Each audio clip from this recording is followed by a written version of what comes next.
जंगल में एक बहुत ही बड़ा पेड़ था।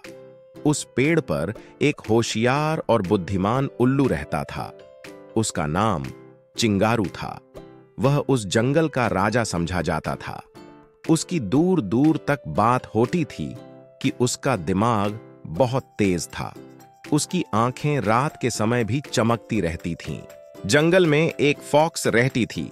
वह भी बहुत होशियार थी, लेकिन धोखेबाज भी थी।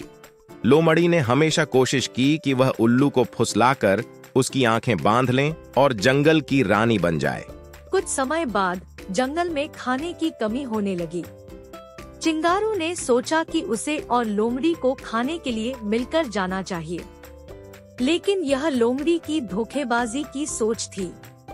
उसने उल्लू को एक छलांग में फुसला दिया और उसे पीछे छोड़ दिया। चिंगारू को बहुत दुख हुआ। वह अपनी मित्रता पर विश्वास नहीं कर पा रहा था। उसने लोमड़ी को धोखेबाज साबित किया और उससे दोस्ती तोड़ दी।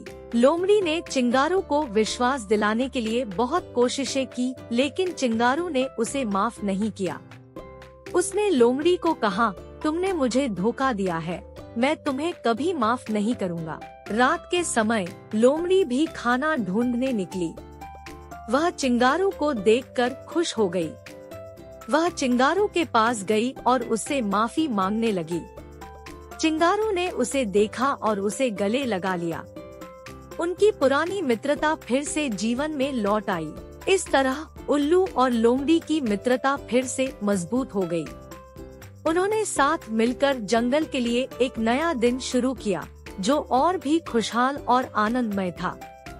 यह थी उल्लू और लोमड़ी की जंग, अनोखी मित्रता की कहानी, जो बच्चों को न सिर्फ मनोरंजन प्रदान करती है, बल्कि उन्हें मित्रता की महत्वपूर्ण शिक्षा भी देती है।